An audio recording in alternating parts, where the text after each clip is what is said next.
तो वोट चोरी और वोटर लिस्ट रिवीजन को लेकर लगातार सियासी संग्राम देखने को मिल रहा है। एक तरफ राहुल गांधी चुनाव आयोग पर लगातार फर्जीवाड़े के आरोप लगा रहे हैं, तो वहीं अब इंडिया गठबंधन के एक और बड़े नेता उनके सपोर्ट में आ खड़े हुए हैं।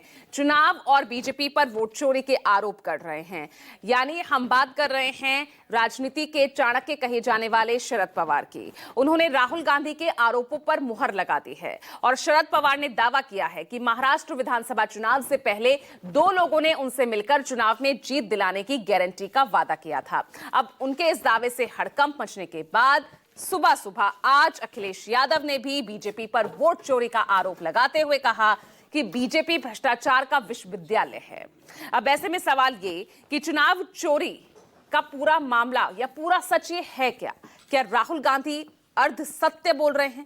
आज इसी मुद्दे पर हम चर्चा करेंगे।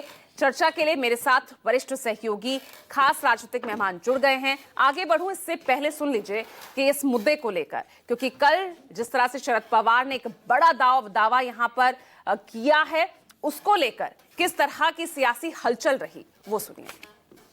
विधानसभेच्या जागा आहेत आणि तुम्हाला 107 जागा निवडून येण्याची गॅरंटी देते। निवडणूक आयोग या संस्थेच्या संबंधी माझ्या मनात काही शंकेची स्थिती नव्हती आणि म्हणून असे लोक भेटत असतात म्हणून त्यांच्याकडे मी त्यावेळी दुर्लक्ष केलं की इतक्या दिवसानंतर पवार साहेबांना राहुल गांधींना भेटल्यावरच ती आठवण का आली। इतके दिवस ते बोलले नाहीत आणि आज अचानक बोलले। राहुल गांधी ज्याप्रमाणे सलीम जावेदच्या कहाण्या तयार करून त्यांच्या स्क्रिप्टवर त्या ठिकाणी रोज नवीन कपोलकल्पित कहाण्या सांगतायत, तशा प्रकारची अवस्था पवार साहेबांची तर झाली नाही ना। पिछले चुनाव में हमारे सामने एक सवाल उठा, लोकसभा का चुनाव हुआ, उसके बाद महाराष्ट्र का चुनाव होता है।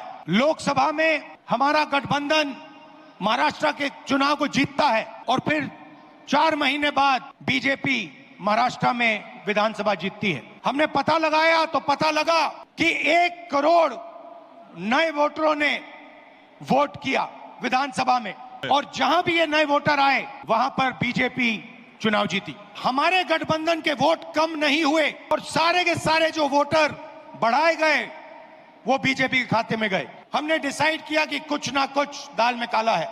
हमेशा इस बात की चिंता रही है कि आखिरकार आयोग न्याय करेगा कि नहीं करेगा। और सबसे एग्जाम्पलरी इलेक्शन अगर कभी हुआ है जिसको लेकर के हमें आपको पूरी बहस करनी चाहिए, वो उत्तर प्रदेश के बाई इलेक्शन है। वोट चोरी तो बहुत छोटी चीज है। भारतीय जनता पार्टी के इशारे पर चुनाव आयोग ने डकैती की थी। ख्याल से तो ऐसा पॉसिबल नहीं है, लेकिन उसके बाद भी अगर कोई पार्टी शिकायत करती है या बताती है कि ऐसा कुछ हुआ है तो उसकी तुरंत जांच होनी चाहिए, अच्छी तरह से उसकी गहराई से जांच होनी चाहिए और उसके जो भी परिणाम आए वो पब्लिक को बताना चाहिए, जिससे लोगों का विश्वास चुनाव की प्रक्रिया में बना रहे।